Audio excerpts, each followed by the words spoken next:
Welcome friends. बारिश का मौसम आते ही कुछ चीज़ें हैं जो हमें चारों तरफ नज़र आने लगती हैं। मैं मेढकों की बात नहीं कर रही हूँ, मैं पकौड़ियों की भी बात नहीं कर रही हूँ, मैं बात कर रही हूँ छाते की। जी हाँ, अम्ब्रेला। क्या आप जानते हैं कि ये छाते का आविष्कार कहाँ हुआ? ये अब जिस रूप में है, ये पहले कैसा हुआ करता था? आइए जानते हैं इसके बारे में। छाते को एक छत्र के रूप में पहले इस्तेमाल किया जाता था, छाया के तौर पे। आपने बहुत सारी पेंटिंग्स में देखा होगा कि राजा महाराजा अपने ऊपर एक छत्र लेके चलते थे। ये राजा महाराजा के लिए एक शान और शौकत का और उनके प्रशासन का प्रतीक हुआ करता था। सिर्फ भारत में ही नहीं, चीन में, इजिप्ट में, बेबीलोन में, ग्रीक में उनकी कई पेंटिंग्स ऐसी हैं प्राचीन काल की जिसमें हम ये छत्र उनके राजाओं के सिर पे देख सकते हैं।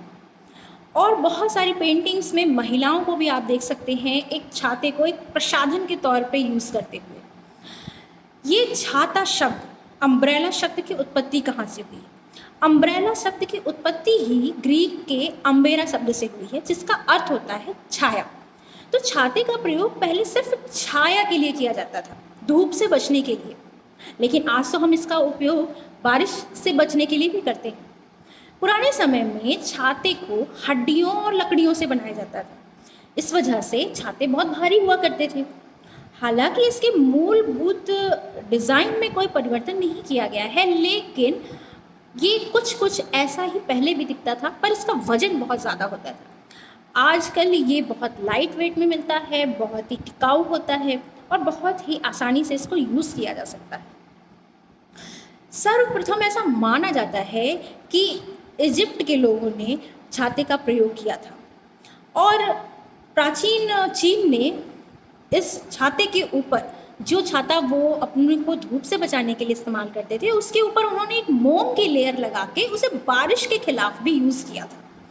तो ऐसा ही कुछ अनुमान है कि छाते का आविष्कार या छाते का बारिश के रूप में कैसे प्रयोग किया जाना है, ये सारा इवोल्यूशन चाइना से, इजिप्ट से, ग्रीक से, इन देशों से ही हुआ है और वहाँ की प्राचीन पेंटिंग्स में भी वो देखने को हमें मिलता है।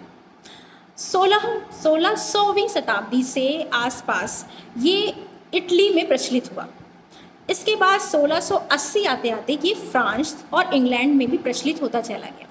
1800 शताब्दी आते आते ये पूरे यूरोप में प्रचलित हो गया और 1800 के लगभग ही छाते को प्रयोग सिर्फ छाया के तौर पे ही नहीं बल्कि बारिश के खिलाफ भी लोगों ने करना शुरू कर दिया। आपको पता है 10 फरवरी के दिन वर्ल्ड अम्ब्रेला डे यानी कि छाता दिवस मनाया जाता है ना? इंटरेस्टिंग। छाते के लिए सबसे पुरानी दुकान एक थी जो कि अपने आप में एक इकलौती दुकान थी। इसका नाम था स्मिथ एंड सन्स। ये अपने आप में एक अनोखी और अलग सी दुकान थी। आजकल तो ये कई ब्रांड्स ऐसे खुल गए हैं। तो दोस्तों, ये थी छाते के आविष्कार से लेकर अब तक की कहानी। वीडियो पसंद आया हो तो लाइक कीजिएगा, चैनल को सब्सक्राइब कीजिएगा। स्वस्थ रहिए, मस्त रहिए, एंजॉय द मानसून। मिलते हैं नेक्स्ट वीडियो में।